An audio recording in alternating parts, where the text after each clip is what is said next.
अल्हम्दुलिल्लाहि नहमदुहु व नस्तईनुहु व नस्तगफिरुहु व नु'मिनु बिही व नतवक्कलु अलैहि व नऊज़ु बिल्लाहि मिन शुरूरि अनफुसिना व मिन सय्यिआति अअमालिना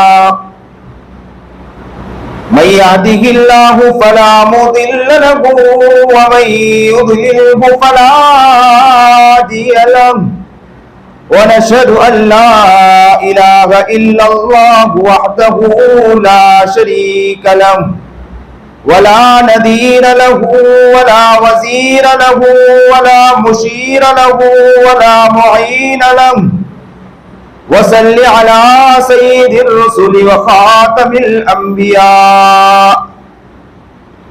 अल मबऊस इला काफ़तिन नासि बशीरन व नज़ीरा व दाइयन इलल्लाहि बिइज़्निही व सिराजम मुनीरा वक़ाल अल्लाहु तबारक व तआला फिल कलामिल मजीद वल फुरक़ानिल हमीद यौम ला यनफ़उ मालुन वला बनून इल्ला मन अतल्लाह बिक़ल्बिन सलीम वक़ाल अन्नबिय्यु सल्लल्लाहु अलैहि वसल्लम इन्नल्लाह ला यंजुरु इला सुवरिकुम व अमवालिकुम वलाकिन यंजुरु इला कुलूबिकुम व अअमालिकुम सदक़ल्लाहुल अज़ीम सदक़ल्लाहुल अज़ीम सदक़ल्लाहुल अज़ीम व सदक़ रसूलुहुन नबियुल करीम व सदक़ रसूलुहुन नबियुल करीम व सदक़ रसूलुहुन नबियुल करीम व नहनु अला ज़ालिका मिनश शाहिदीन वश्शाकिरीन वल्हम्दुलिल्लाहि रब्बिल आलमीन। अल्लाहुम्मा सल्लि अला सय्यिदिना मुहम्मद व अला आलि सय्यिदिना मुहम्मदिन व बारिक व सल्लिम। अल्लाहुम्मा सल्लि अला सय्यिदिना मुहम्मद व अला आलि सय्यिदिना मुहम्मदिन व बारिक व सल्लिम। अल्लाहुम्मा सल्लि अला सय्यिदिना मुहम्मद व अला आलि सय्यिदिना मुहम्मदिन व बारिक व सल्लिम।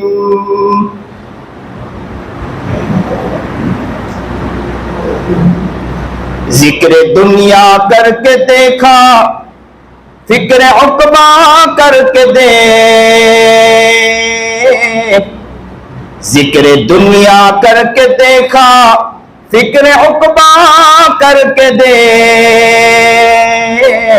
सबको अपना करके देखा रब को तो अपना करके देख, सबको तो अपना करके देखा रब को अपना करके देख।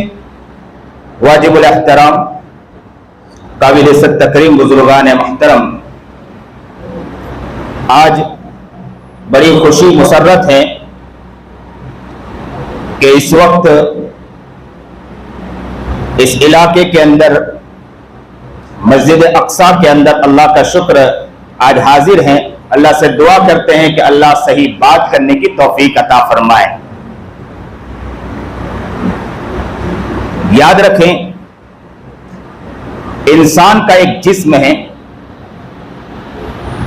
इस जिस्म में इंसान के अंदर एक लोथरा है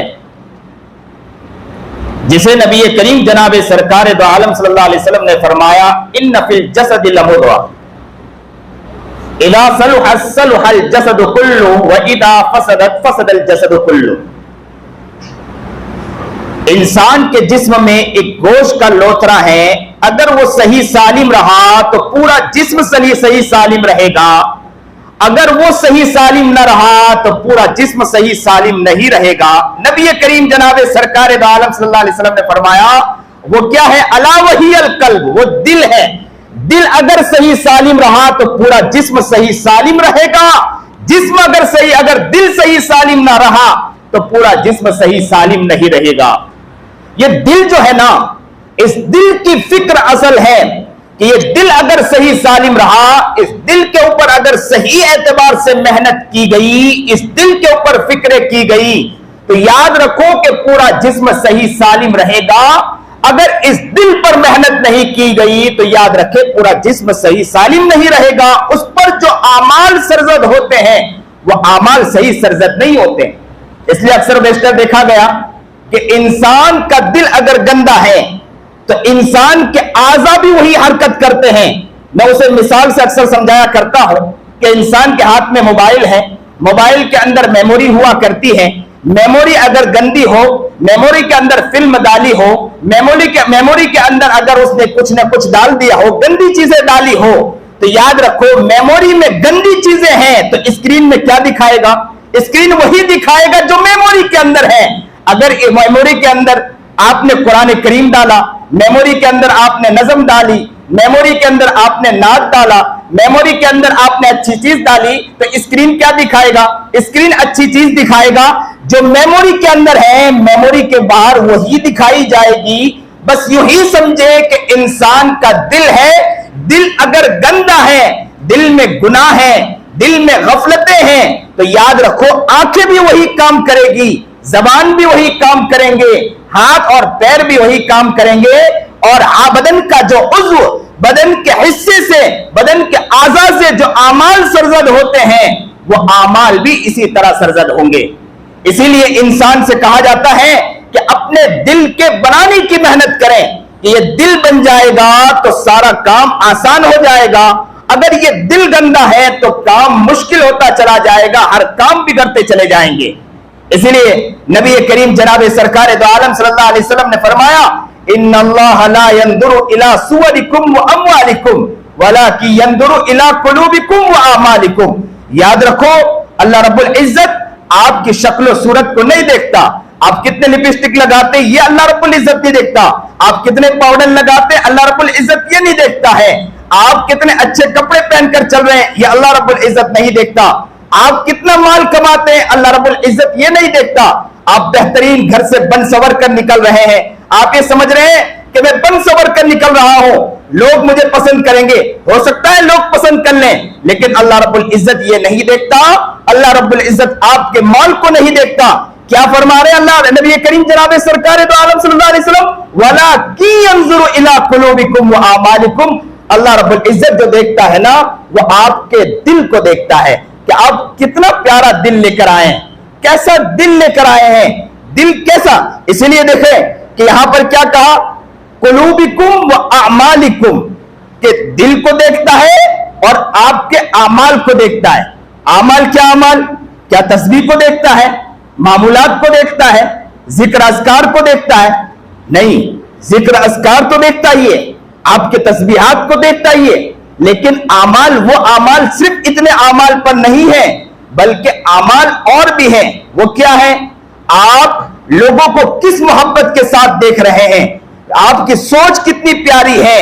आप अगर चल रहे हैं, सामने एक आदमी गिर रहा है, दो आदमी दौड़ लगा रहे हैं उसको बचाने के लिए, और आपके ज़हन में ख्याल आया कि मैं भी उन्हें बचाऊं, और आपके दिल में ख्याल आया, कहते हैं कि ये आमाल भी आपके बहुत प्यारे हैं। बस ये आमाल जो आपके दिल में ख्याल आया है, अल्लाह को ये अमल भी बहुत पसंद है।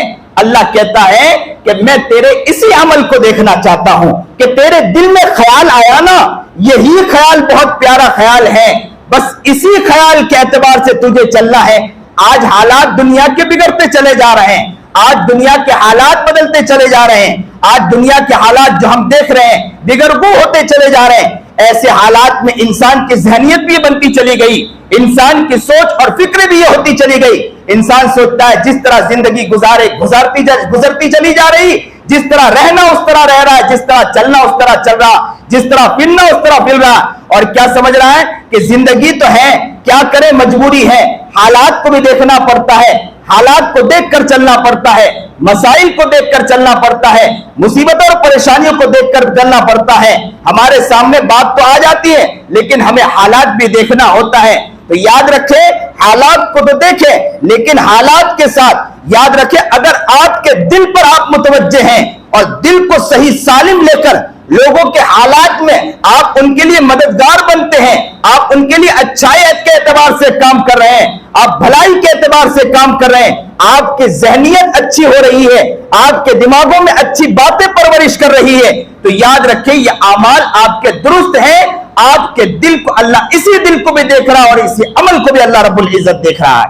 तो इसीलिए अल्लाह रब्बुल इज्जत ने, याद रखें, दो दिल पैदा नहीं किए कि एक दिल गुनाह के लिए और एक दिल अल्लाह के लिए। अल्लाह ने दो दिल नहीं पैदा किए।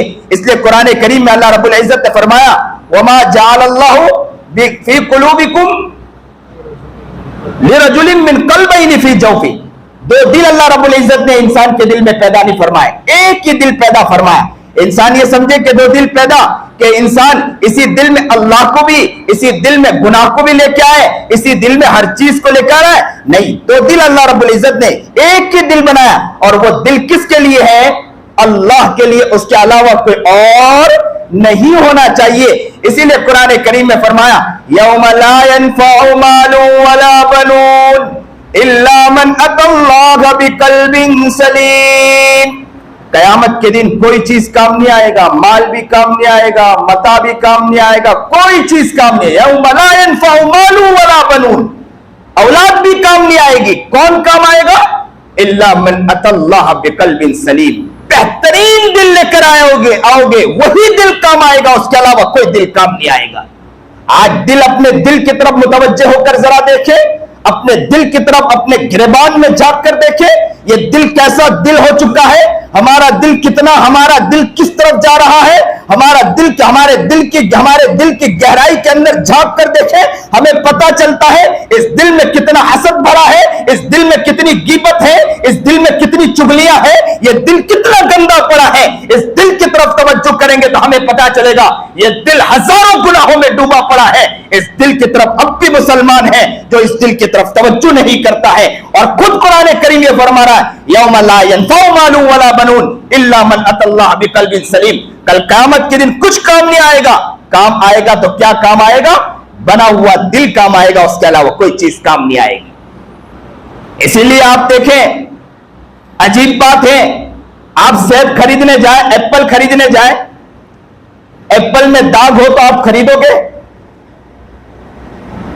रकम दिया हो तो रकम भी दोबारा ले लोगे और एप्पल दोबारा दे दोगे, सेब दोबारा दे दोगे, क्योंकि सेब के ऊपर दाग है, दाग वाला सेब आप खरीदोगे नहीं। तो अल्लाह भी बेवफार है, ताजिर है। दिल पर दाग हो तो अल्लाह ताला इस दिल के बदले हमें जन्नत अता करेगा क्या?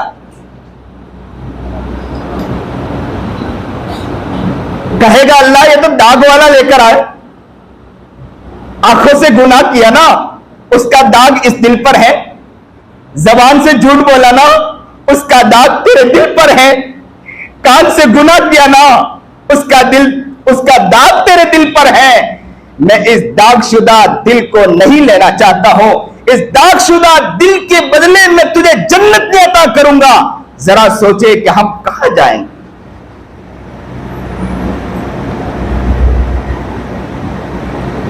कुरान करीम में साफ फरमाया, वहुस्सिला मा फिस सुदूर, जो सीने में है सब खुलकर सामने आ जाएगा। अल्लाह सारी चीजें खोलकर रख देगा। तो ये जो दिल है ना, इसीलिए तो मिलता है ये बात कि जब इंसान का जब दिल बना होता है, दिल में अच्छाइयां होती है, तो इंसान के आज़ा उसी तरह काम करते हैं, इंसान के आज़ा से वही अफ़आल सरजद होते हैं। और इंसान का दिल बना हुआ नहीं है तो आमाल उस तरह सरजद नहीं होते। एक वाकया मिलता है कि एक शख्स ने एक पोपट को पाला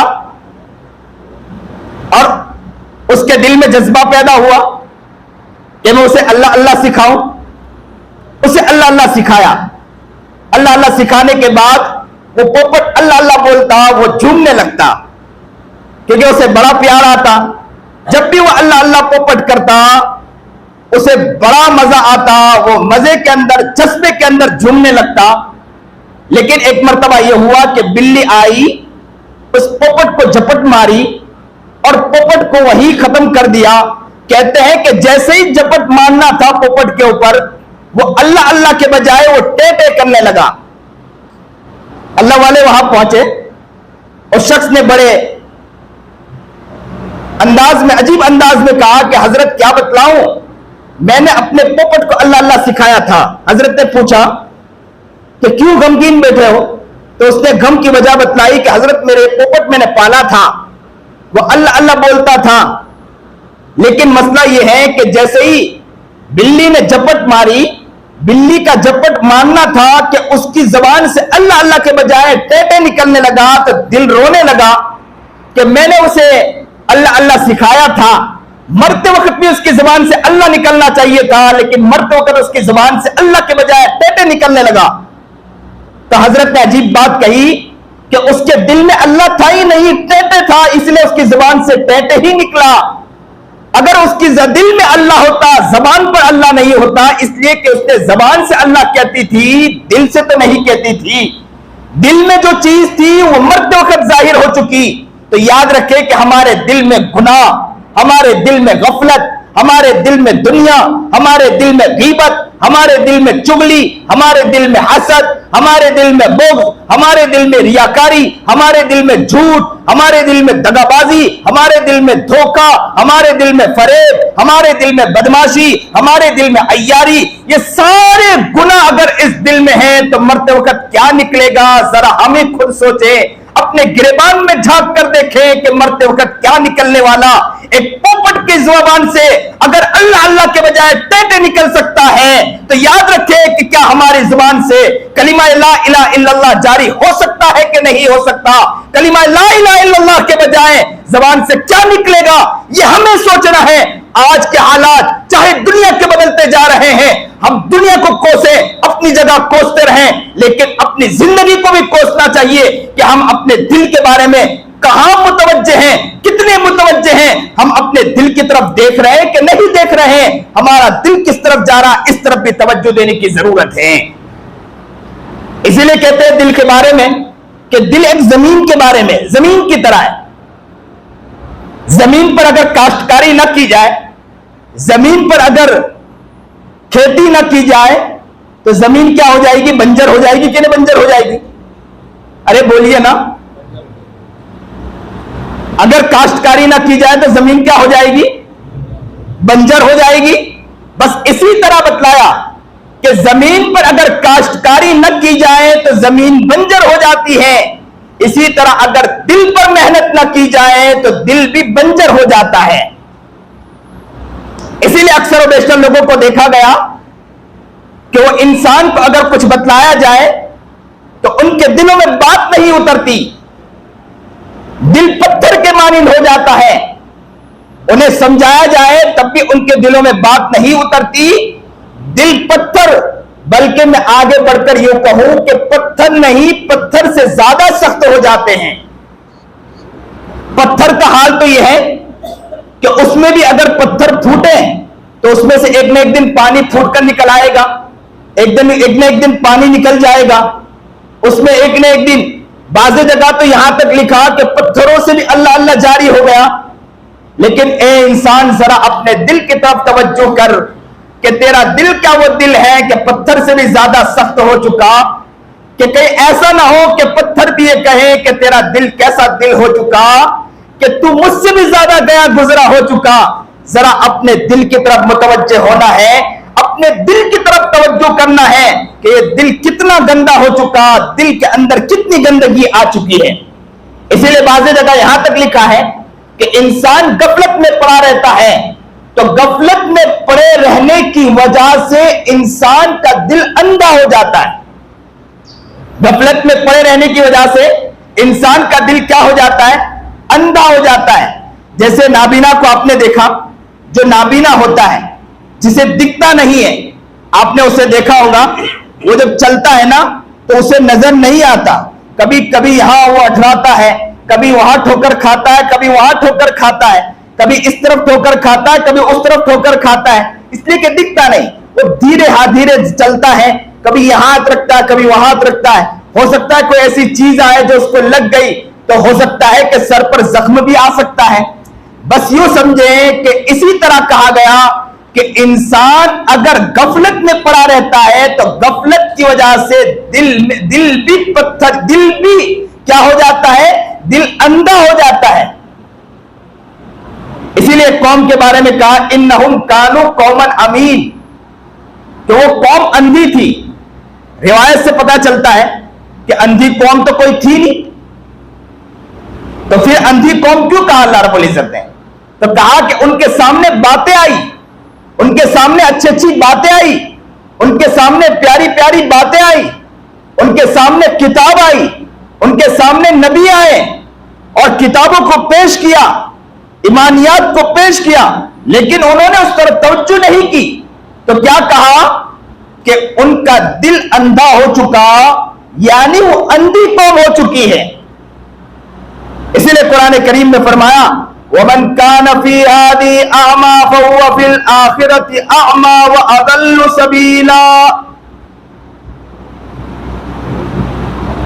इस दुनिया में अगर आप अंधे रहे तो याद रखो अल्लाह रब्बुल इज्जत कल क़यामत के दिन भी आपको अंधा ही उठाएगा।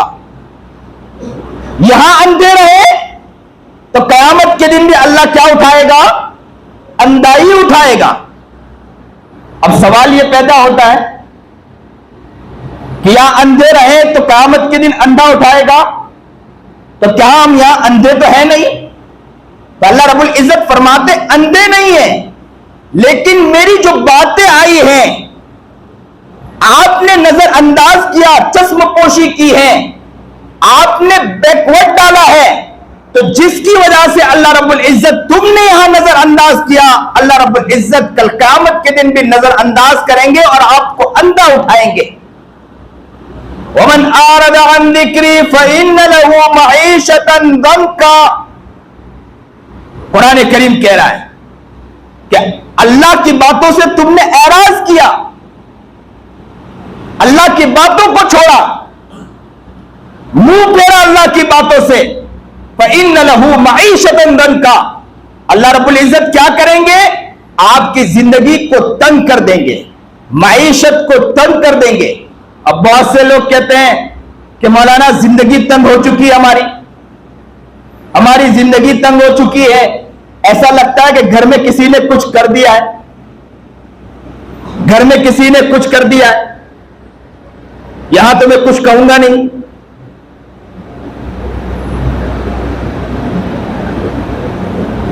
अब डोल लगाते हैं, कहां डोल लगाते हैं? अब दो दो आमिल है मेरे बाजू में, वहां भी है यहां भी है, लफ्ज कहना तो मुश्किल है मेरे लिए। जिंदगी तंग कर दी, अब डोल लगाते। अब तंग किसने की है? अल्लाह ने अगर तंग कर दी तो कोई खोलना चाहे तो खोल सकता है, कोई खोल नहीं सकता है। वमन आरदा अन ज़िक्री, अल्लाह के जिक्र से एराज किया, फ़इन्न लहू मईशतन दंका, अल्लाह रब्बुल इज्जत मईशत को, उनकी जिंदगी को तंग कर देता है।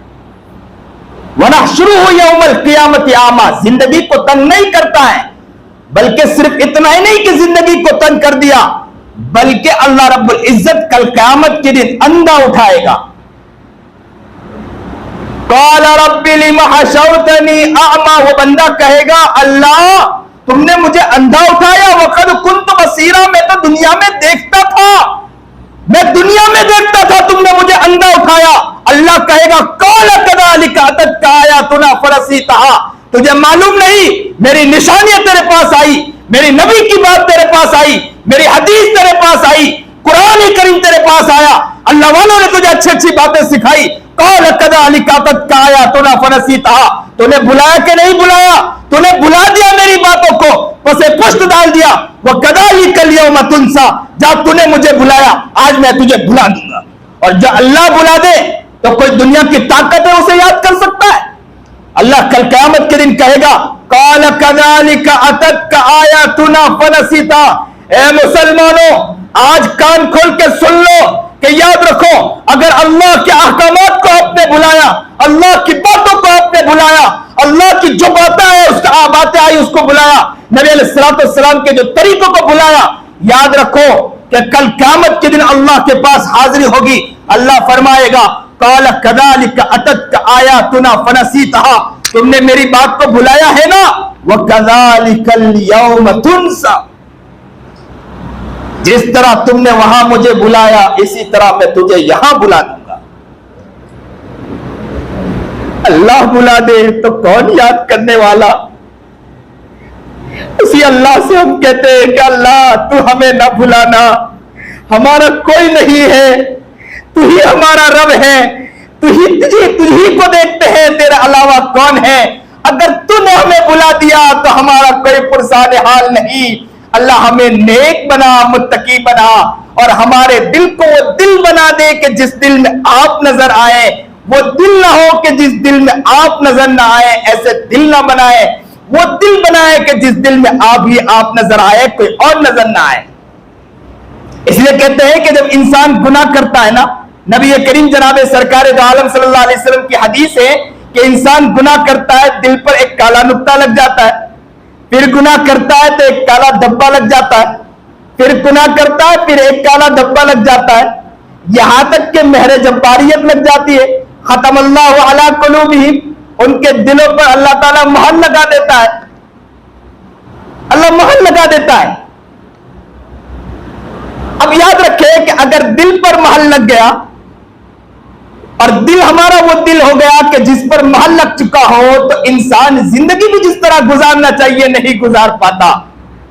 मैं अक्सर बेशक कहा करता हूं कि दिल अगर प्यारा होना तो लोगों की खिदमत की तरफ इंसान माइल होता है, दिल अगर अच्छा होना लोगों की मोहब्बत की तरफ वो आगे बढ़ता है, दिल अगर प्यारा होना मां से प्यार करने लगता है, दिल अगर प्यारा हो तो बाप से भी प्यार करने लगता है। अगर दिल प्यारा ना हो तो माँ बाप से मोहब्बत का भी दिल नहीं, माँ बाप से मोहब्बत का भी दिल नहीं चाहता, माँ बाप की तरफ मोहब्बत से जो रिश्ता जुड़ना चाहिए वो रिश्ता भी जुड़ नहीं पाता। और इंसान को जिस तरह काम करना चाहिए काम में मजा नहीं आता, इसलिए मजा नहीं आता कि दिल प्यारा नहीं है। और इस दिल को प्यारा करने के लिए किताबों में फरमाया कि सबसे प्यारी बात यह है कि इंसान को चाहिए कि अल्लाह के जिक्र से इस दिल को नरम कर सकते हैं, इस दिल की गंदगियों को दूर कर सकते हैं। और अल्लाह का जितना जिक्र किया जाता है, जिक्र करने की वजह से अल्लाह वालों की मजलिस में जितना इंसान शरीक होता है, अल्लाह वालों के पास जितना बैठता है, अल्लाह वालों के पास बैठने की वजह से दिल की जो गंदगी है ना वो गंदगी दूर हो जाती है। इब्राहिम अला नबी अलैहिस्सलाम का वाकया मिलता है कि इब्राहिम अला नबी अलैहिस्सलाम का अल्लाह रब्बुल इज्जत ने फरमाया कि ए इब्राहिम, सुनिए और दिल के कानों से सुनिए। फरमाया क्या? फरमाया कि ए इब्राहिम तो अपने दिल को धो लिया कर। इब्राहिम ने फरमाया कि अल्लाह मैं दिल को कैसे धोऊं, दिल को कैसे धोऊं, इसलिए कि दिल तो जिस्म के अंदर है, तो दिल को मैं कैसे धोऊं। अल्लाह रब्बुल इज्जत ने फरमाया कि दिल को जाहिर के पानी से न धो, दिल को आंखों के आंसू निकाल कर अल्लाह के सामने मेरे सामने रो रो कर धो लिया कर। ये दिल का रोना है और दिल का धोना है। आज हमारा रोना कितना है, कितना अल्लाह के सामने रोते हैं, कितना गिड़गिड़ाते हैं। हम लोगों के सामने तो रोते बहुत मिलते हैं, अपने हालात के बारे में कहकर रोते बहुत मिलते हैं, अल्लाह के सामने गिड़गिड़ाते कितना मिलते हैं। जरा अपने दिल की तरफ तवज्जो करके देखें।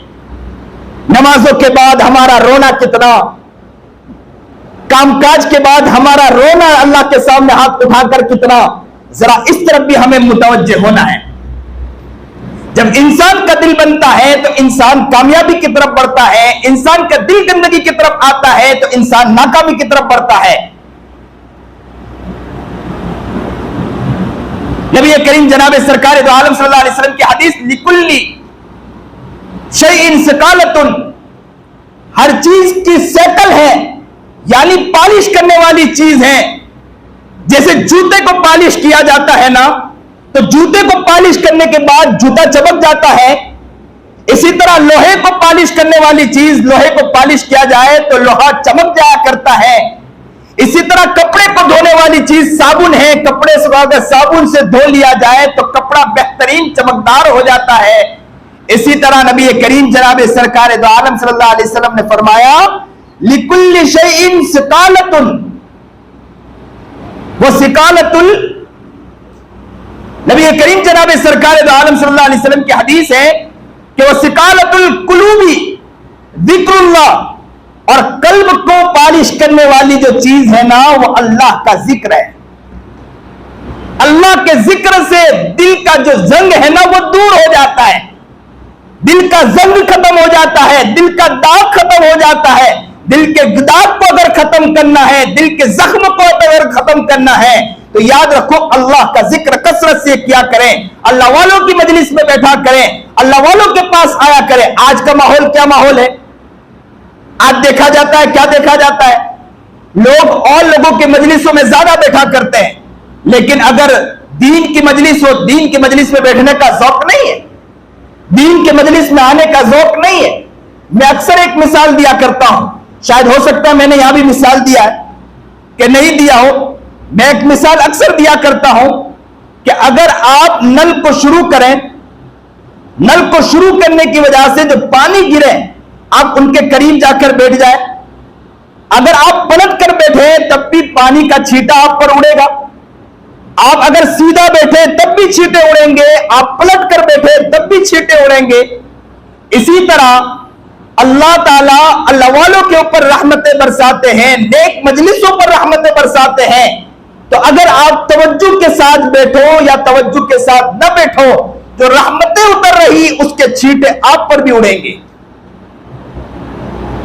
आप महरूम नहीं हो सकते।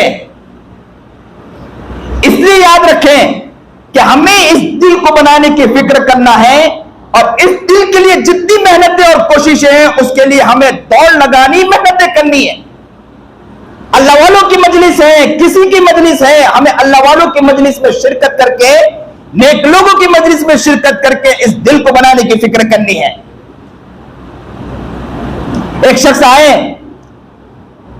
हजरत हसन बसरी रहमतुल्लाह अलैह के पास और आकर क्या कहा कि हजरत ऐसा लगता है मैं आपकी मजलिस में शरीक होता हूं, आपकी मजलिस में बैठता हूं, आपके बयानात सुनता हूं, आपकी सारी बातें सुनता हूं, उसके बावजूद दिल पर असर नहीं होता। ऐसा लगता है कि दिल मेरा मर चुका है, मेरा दिल सो चुका है। तो हजरत ने अजीब बात कही कि यूं न कहो कि तेरा दिल सो चुका है, बल्कि यूं कहो कि तेरा दिल मोह चुका यानी मर चुका है। अगर तेरा दिल सोया होता तो मैं तुझे जगाता तो तू जाग जाता, लेकिन तेरा दिल सोया हुआ नहीं, तेरा दिल मर चुका है। मैं तुझे जगा जगा के थक गया, लेकिन तेरा दिल अभी भी जाग नहीं रहा। इसको मिसाल से यूं समझे, एक भाई सोया हुआ है,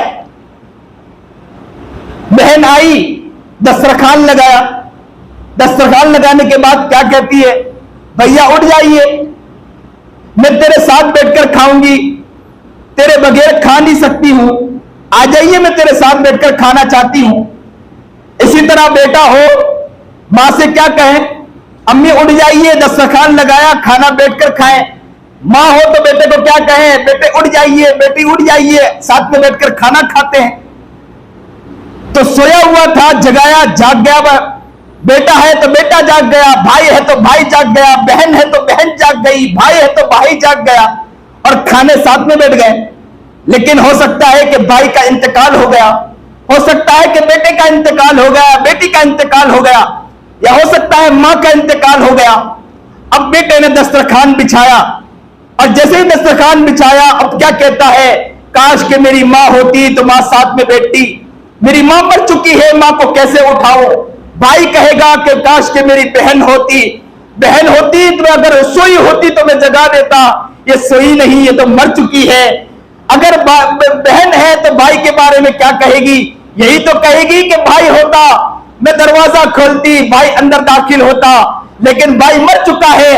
अगर सोया होता तो मैं उसे जगा देती और कहती कि भाई शरीक हो जा, साथ में दस्तरखान में बैठ जा, हम दोनों साथ में बैठकर खाना खाएंगे।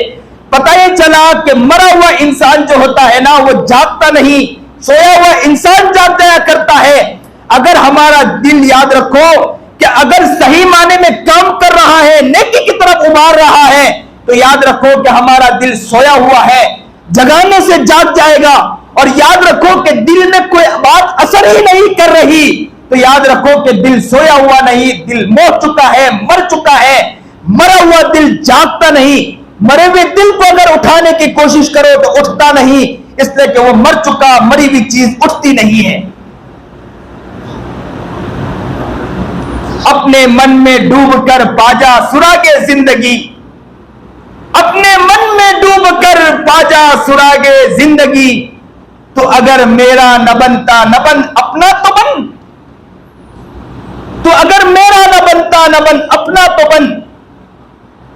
हमें अपने मन में डूब कर देखना है, इस दिल की तरफ तवज्जो करके देखना है कि इस दिल के अंदर कितने गुनाह हैं, इस दिल की तरफ तवज्जो करना है कि कितने हम गुनाह लेकर बैठे हैं, आज कितने गुनाह हमसे हुए हैं। इस दिल की तरफ सही माने में तवज्जो करेंगे तो हमें समझ में आएगा कि कितने गुनाह किए हुए। इंसान जब सही माने में दिल की तरफ तवज्जो करता है तो अल्लाह उसे नेकी की तरफ ले जाता है। इसलिए आपने देखा होगा सहाबा किराम रिज़वानुल्लाह ताला अलैहिम ने अपने आप पर मेहनत की थी, अल्लाह ने क्या मकाम अता फरमाया, उन्होंने क्या उन्हें मकाम अता फरमाया। वो कहां थे, अल्लाह ने कहां से उठाकर कहां लोगों के हिदायत का जरिया उन्हें बना दिया। कैसे कैसे सहाबा किराम रिज़वानुल्लाह ताला अलैहिम ने मेहनतें की, लेकिन उनकी जिंदगी पहले कैसे थी। लेकिन नबी करीम जनाब सरकार दो आलम सल्लल्लाहु अलैहि वसल्लम की मजलिस में बैठते थे और अपने आप को उन्होंने बनाया, अपने दिल पर मेहनत की और दिल को ऐसा दिल बनाया कि जिस दिल के बनने की वजह से अल्लाह ने वो मकाम अता फरमाया। इसलिए सहाबा किराम रिज़वानुल्लाह ताला अलैहिम के बारे में आता है कि दुनिया के कोने कोने चप्पे चप्पे में गए और दुनिया के ताकत को उन्होंने ललकारा है और दुनिया के ताकत को सुपर पावर के सामने जाकर उन्होंने सामने अलल ऐलान बातें कही। क्यों कही? इसलिए कि उन्होंने अपने दिल को ऐसा दिल बनाया था। हम अपने दिल की तरफ तवज्जो करें कि हमने अपना दिल कैसा दिल बनाया। हमारा दिल वो दिल नहीं जिस तरह हमारा दिल होना चाहिए। इसलिए आज थोड़े से हालात आते हैं, मुसलमान डर जाया करता है, थोड़ी सी मुसीबत आती है, मुसलमान डर जाता है। आज के हालात में मुसलमानों का हाल क्या यही तो है ना कि थोड़ी थोड़ी बातों में इंसान, अब तो क्या कहते हैं लोग, मौलाना हालात इतने सख्त होते जा रहे हैं, इतने परेशान कुन होते जा रहे हैं, अब क्या करना मौलाना, तुम तो यही पुरानी बातें किया करो। लेकिन हालात कितने सख्त होते जा रहे हैं। और अजीब बात है, मक्कतुल मुकर्रमा के मौके पर नबी करीम जनाब सरकार दो आलम सल्लल्लाहु अलैहि वसल्लम ने, वहां तो हालात ये थे कि एक शख्स तीर का निशान बनाता है गुलाम के आंखों पर और गुलाम को सामने खड़ा कर दिया जाता है, उनके आंखों के पुतलियों पर तीर का वार लगाते थे और वो तीर का निशान सीधा जाकर उस गुलाम के आंखों के पुतली में दाखिल होता था और ये कुफ्फारे मक्का हंसते थे, वो गुलाम तड़पता और मचलता रह जाता था। गुलाम की कोई पूछने वाला नहीं हुआ करता था और ये लोग ठट्टेबाजारी किया करते थे, खुश हो जाया करते थे और तीरों पर तीरों के वार लगाया करते थे। और उन आलम के अंदर ऐसे जबरदस्त मक्का के हालात थे, लेकिन नबी करीम जनाब सरकार दो आलम सल्लल्लाहु अलैहि वसल्लम ने यह नहीं बताया कि भाई इन हालात के अंदर सब चीज समझ के चलना पड़ेगा, सब चीज देखकर चलना पड़ेगा, यह नहीं कहा। लेकिन नबी करीम जनाब सरकार दो आलम सल्लल्लाहु अलैहि वसल्लम के पेट पर भी पत्थर बंध रहे, लेकिन नमाज में भी मस्त है। कहते हैं कि काबतुल्लाह के अंदर, हरम शरीफ के अंदर अल्लाह के रसूल सजदे में थे, ओझ डाल दिया गया, फातिमा रो पड़ी, दौड़कर आई, हटाया ओझ को, नबी अलैहिस्सलाम पर ओझ डाल दिया गया। शैब अबी तालिब में 2 साल तक मुस्तकिल बंद कर दिया गया नबी करीम जनाब सरकार दो आलम सल्लल्लाहु अलैहि वसल्लम को। क्या तकलीफें दी गई साहबा को, क्या तकलीफें दी गई नबी करीम जनाब सरकार दो आलम सल्लल्लाहु अलैहि वसल्लम को। वो तकलीफ तो आज हमारे दौर में नहीं है। ताइफ के मैदान में कहते हैं कि नबी करीम जनाब सरकार दो आलम सल्लल्लाहु अलैहि वसल्लम पर पत्थर मारे गए, बच्चों ने पत्थर मारना शुरू किया, यहां तक कहते हैं कि खून से नबी करीम जनाब सरकार दो आलम सल्लल्लाहु अलैहि वसल्लम लहूलुहान हो गए। कौन नबी जो उठे तो आसमान को बुलंदी मिल जाए, जो बैठे तो धरती को सुकून मिल जाए, जिसे पसीना आए तो गुलशन महकने लगे, जो हंसते तो अनादिल चहकने लगे, जो गुस्से में आए तो जहन्नम मचल पड़े, जो चलने लगे तो पत्थर भी उठकर उन्हें सलामी पेश करें, दरख्त भी दौड़कर आए सलामी पेश करने के लिए, वो आकाए नामदार जनाब सरकार दो आलम सल्लल्लाहु अलैहि वसल्लम मोहम्मद अरबी जनाब सरकार दो आलम सल्लल्लाहु अलैहि वसल्लम, एक साथ कह दीजिए सल्लल्लाहु अलैहि वसल्लम। मेरे आका का नाम आया है, महबूब में महबूब का नाम आ जाए तड़प जाना चाहिए, मचल जाना चाहिए। मैं अक्सर एक वाकया सुनाया करता हूं कि नबी करीम जनाब सरकार दो आलम सल्लल्लाहु अलैहि वसल्लम एक मर्तबा एक गार के अंदर थे। नबी करीम जनाब सरकार दो आलम सल्लल्लाहु अलैहि वसल्म, अबू बकर सिद्दीक थे, सारे सुराग को बंद कर दिया और सुराग को बंद करने के बाद नबी करीम जनाब सरकार दो आलम सल्लल्लाहु अलैहि वसल्लम को गोद में सुलाया और कहते हैं कि अबू बकर कहते हैं कि अबू बकर का चेहरा नबी करीम जनाब सरकार दो आलम सल्लल्लाहु अलैहि वसल्लम के चेहरे पर दिख रहा था और नबी करीम जनाब सरकार दो आलम सल्लल्लाहु अलैहि वसल्लम सो रहे थे और नींद के आलम में थे। कहते हैं कि सारे सुराग बंद थे, अबू बकर ने तो यूं पैर रख रखा था और पैर रखकर बैठे थे और अबू नबी करीम जनाब सरकार दो आलम सल्लल्लाहु अलैहि वसल्लम गोद में आराम कर रहे थे।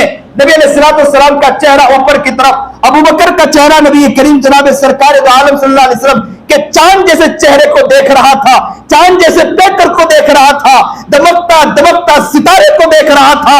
कहते थे कि ऐसा लग रहा था जैसे रिहल के अंदर कुरान करीम खुला हुआ हो और ऐसे नबी करीम जनाब सरकार दो आलम सल्लल्लाहु अलैहि वसल्लम आराम फरमा रहे थे।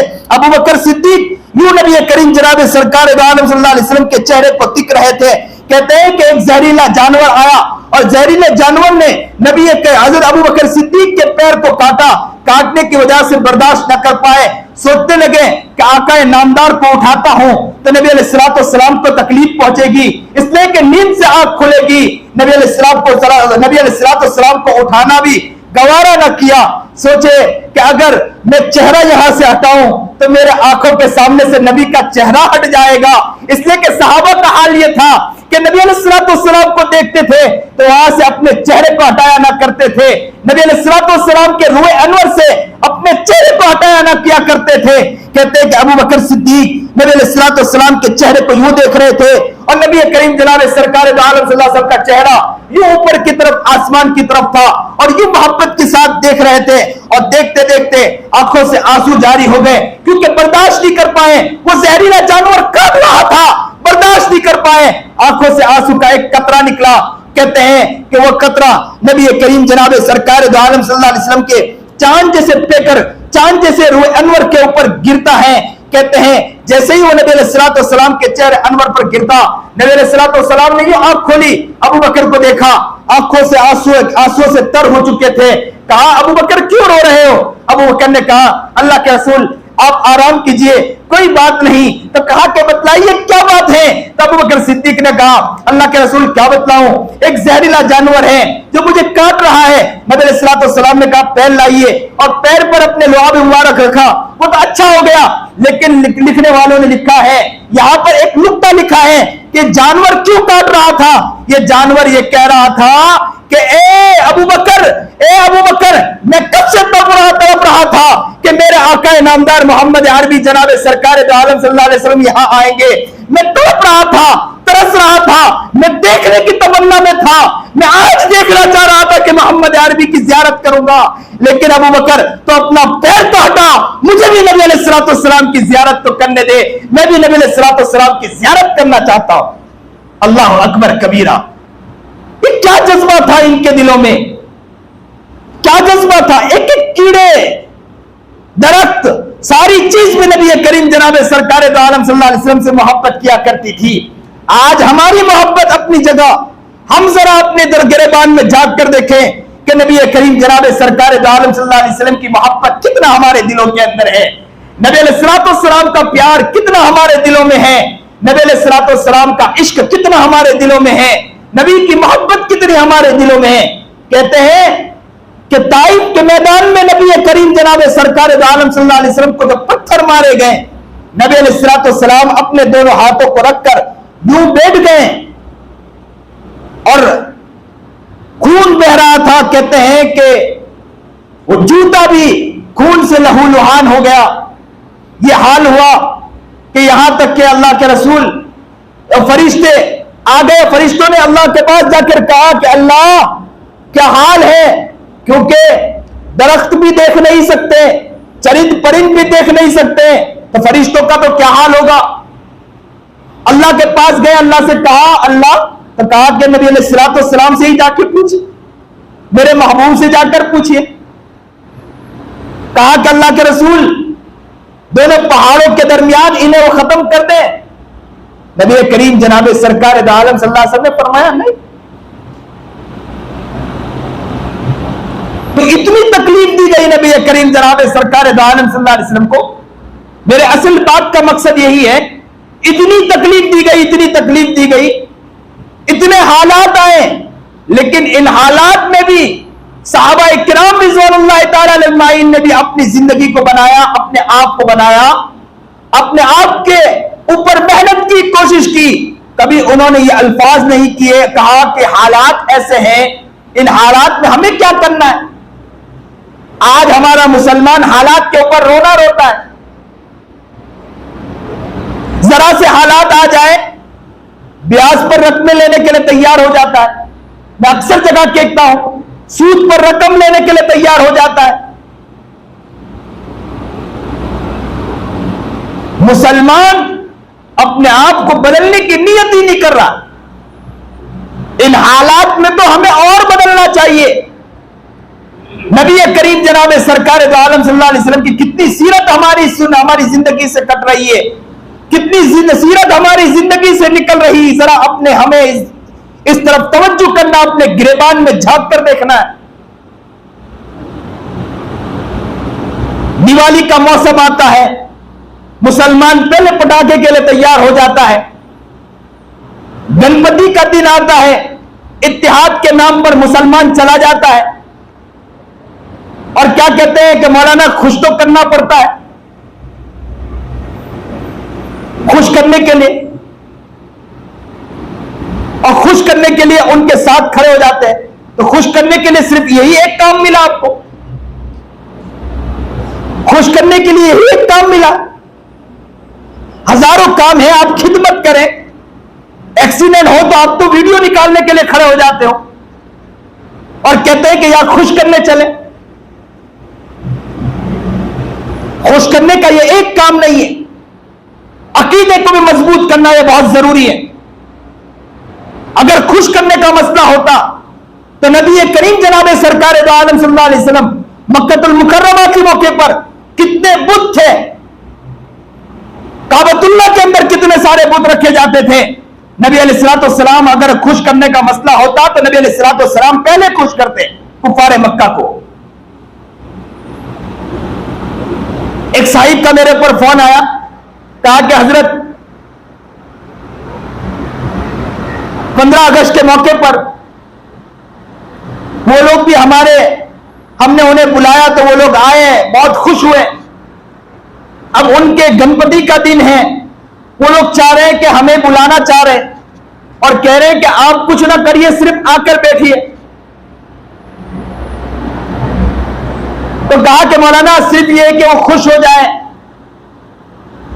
तो मैंने कहा कि खुश करने का सिर्फ इतना ही काम होता कि तो कितने लोगों को हमने देखा कि खाने साथ में बैठते हैं लेकिन उसी थाली के अंदर सुराख करके निकल जाते हैं। उन्हें समझाइए आप,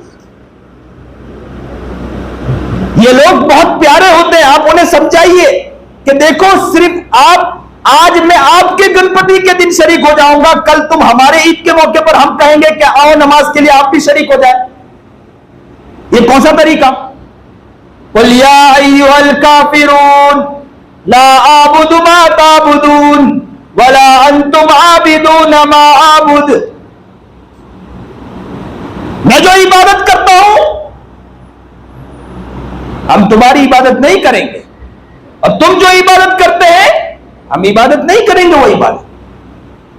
अब तो वो लोग खुलकर कह रहे हैं, गैरों को देखा जा रहा है, वो खुल के कह रहे हैं इस बात को। क्या कहते हैं? हम अपने धर्म पर मजबूती के साथ खड़े रहेंगे।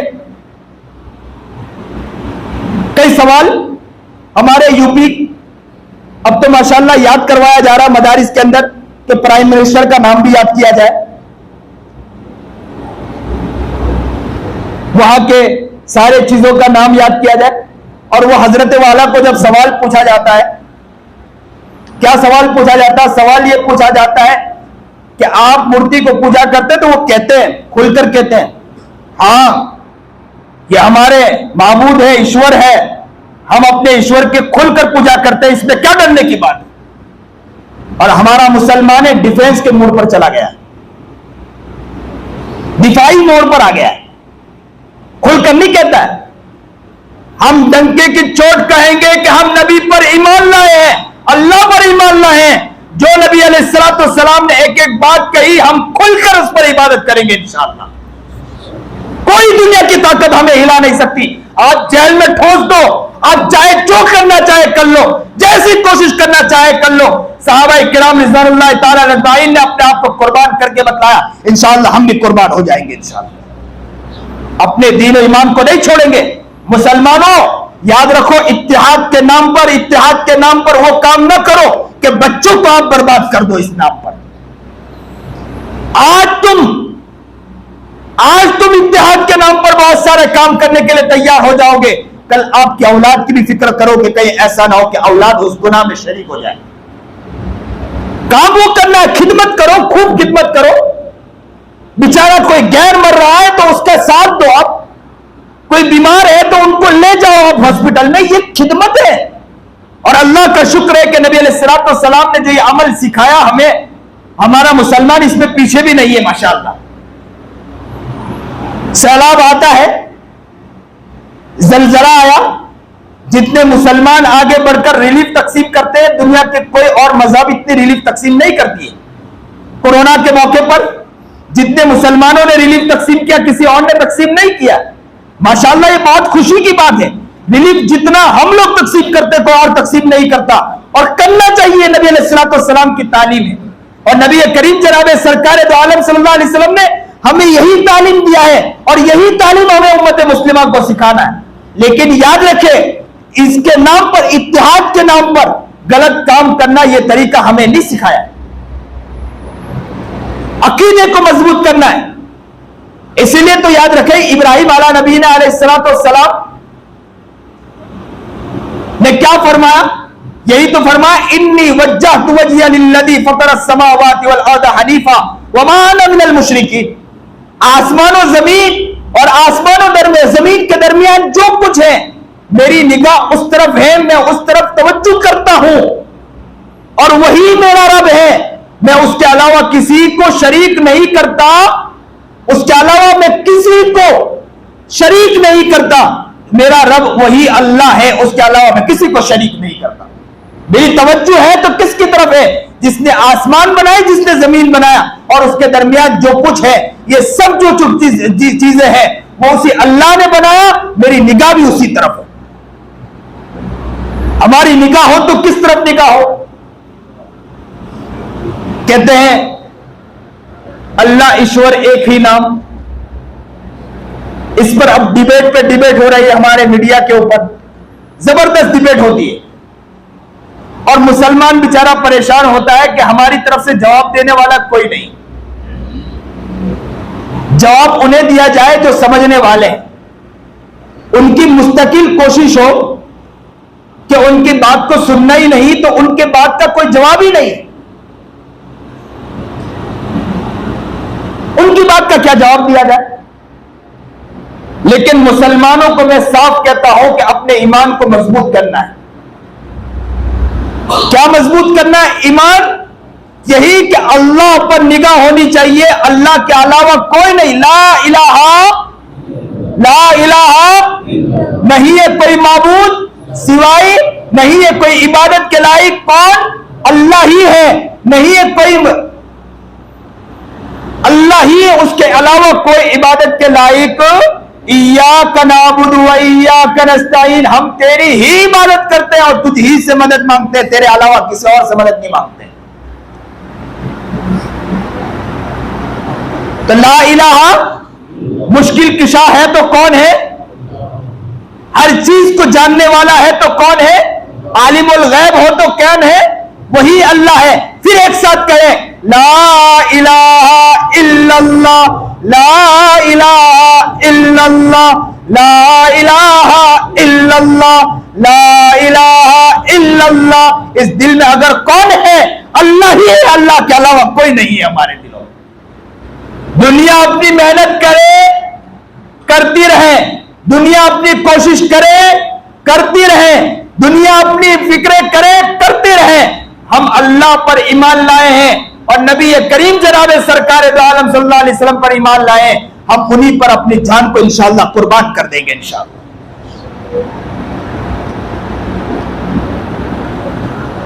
असल जिंदगी को बनाना है, दिल को बनाना है, दिल की तरफ फिक्र करनी है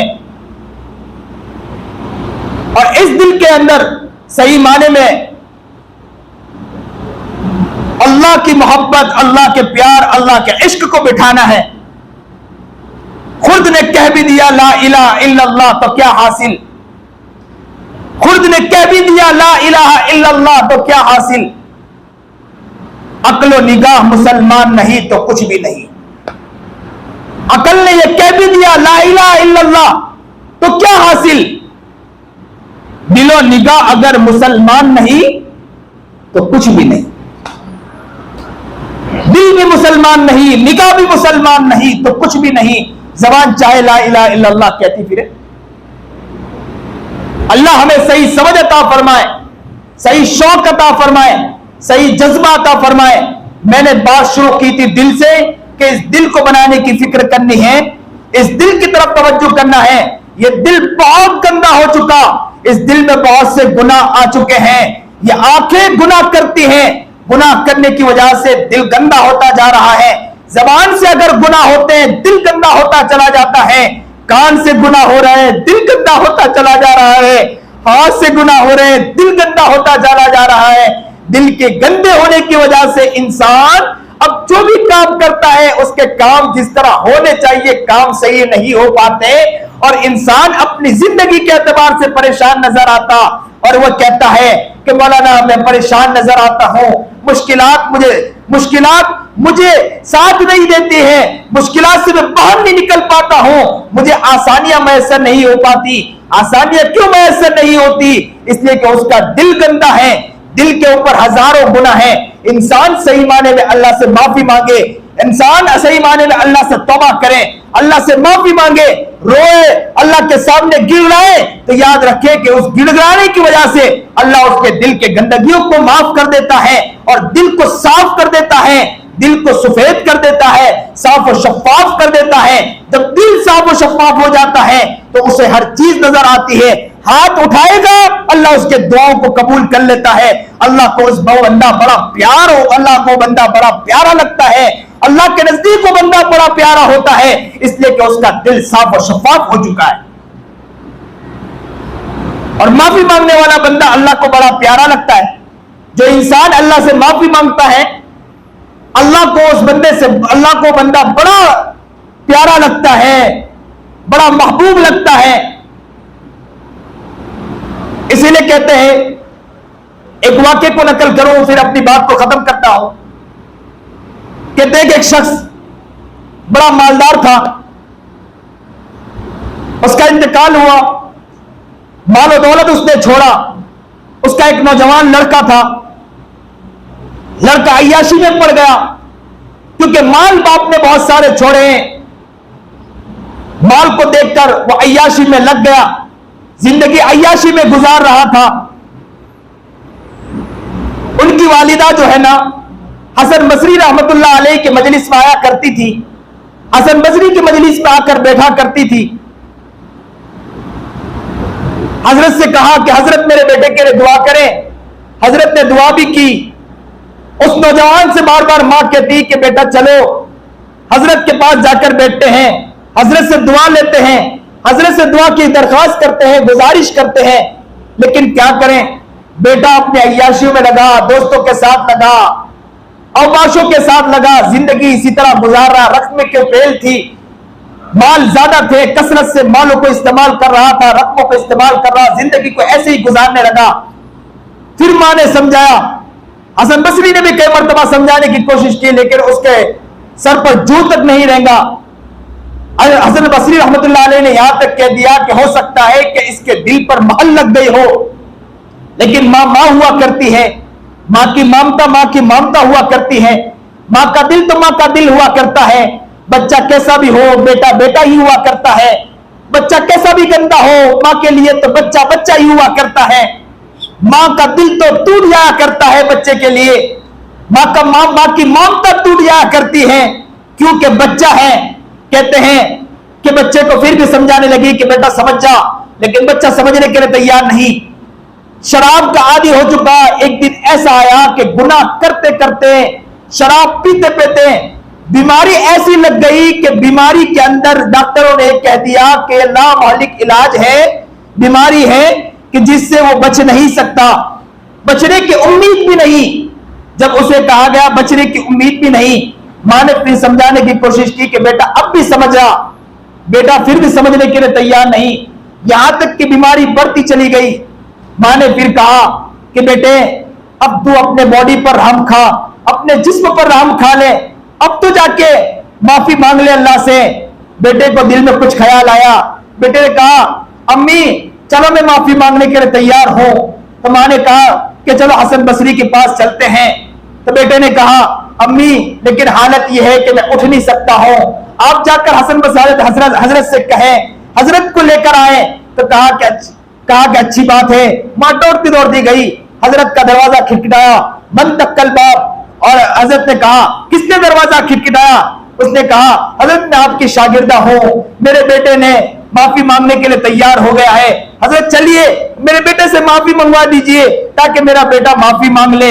हजरत ने जैसे ये सुना तो कहा कि जिंदगी में उसने तौबा नहीं किया, माफी नहीं मांगा, अब क्या माफी मांगेगा? हजरत को सबक पढ़ाने का वक्त था। बेटे ने यह भी कहा था कि हजरत से यह भी कहिए कि हजरत मेरा इंतकाल हो जाए तो जनाजे की नमाज पढ़ा देना।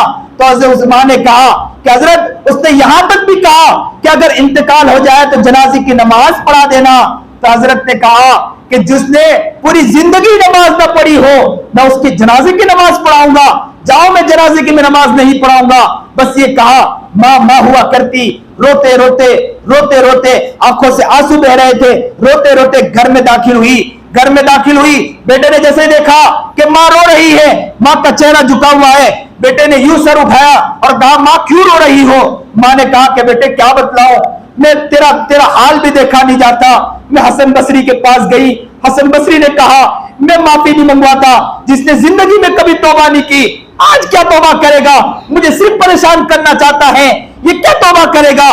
बस उस बच्चे ने कहा कि अम्मी अम्मी अम्मी मसला ये है कि बस ये कि हजरत किसी तरह माफी मंगवा दे। तो उस मां ने कहा बेटे हजरत तो लगता है कि आएंगे नहीं, और तेरे हाल पर देखकर मुझे तरस आता है कि तूने ऐसी क्या जिंदगी बनाई कि जिस जिंदगी के बनाने की वजह से हजरत भी आने के लिए तैयार नहीं।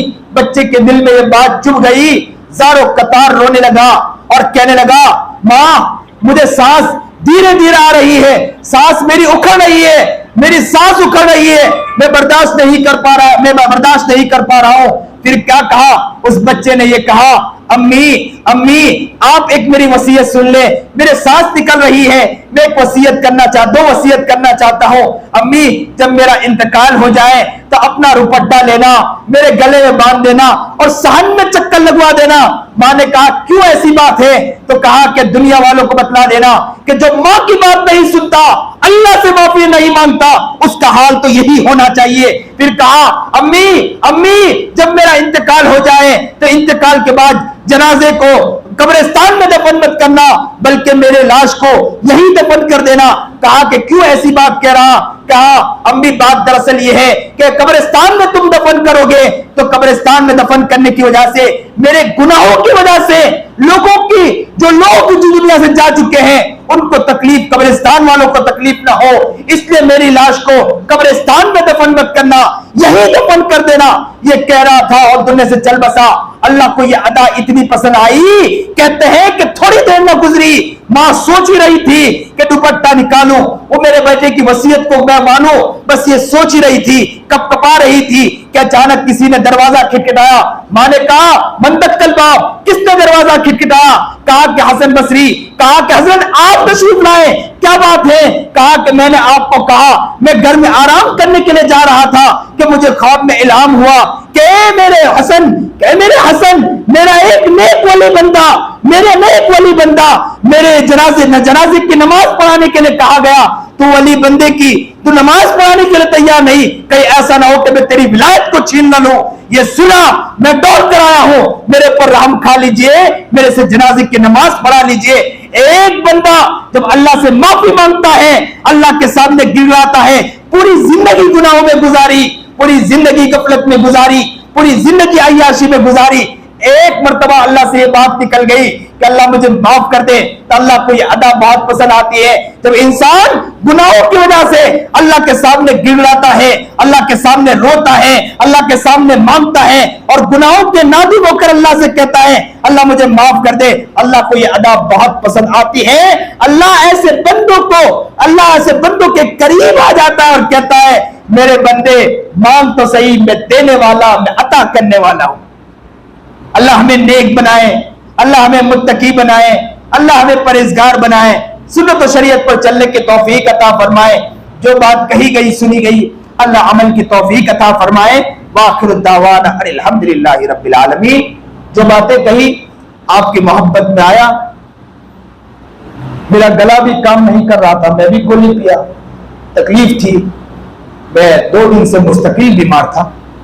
अभी भी मैंने जितनी बात की जो समझो कि गला काम नहीं कर रहा था, फिर भी मैंने बातें की। मैं अल्लाह से दुआ करता हूं कि अल्लाह हमें सही माने में कबूल फरमा ले। जो भी बात कही गई अल्लाह ताला उस पर अमल करने की तौफीक अता फरमाए, अमल करने की।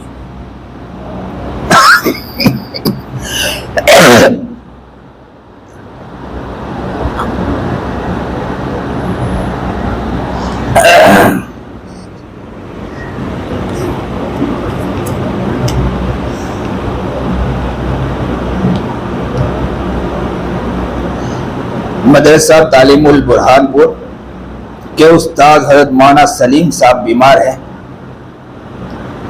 और फलाह दारैन तर्केश्वर के उस्ताद हजरत कारी नज़ीर साहब हटोर भी बीमार है। उनका भी ऑपरेशन हुआ और माशाअल्लाह काफ़ी कामयाब रहा है, उनके लिए भी दुआ फरमाएं। और जो भी लोग बीमार हैं उनके लिए भी ख़ास दुआ फरमाएं। कितने और भी बेचारे उम्मत में ऐसे ऐसे लोग होंगे जो बीमार होंगे, हमें उनके लिए भी दुआ करना है।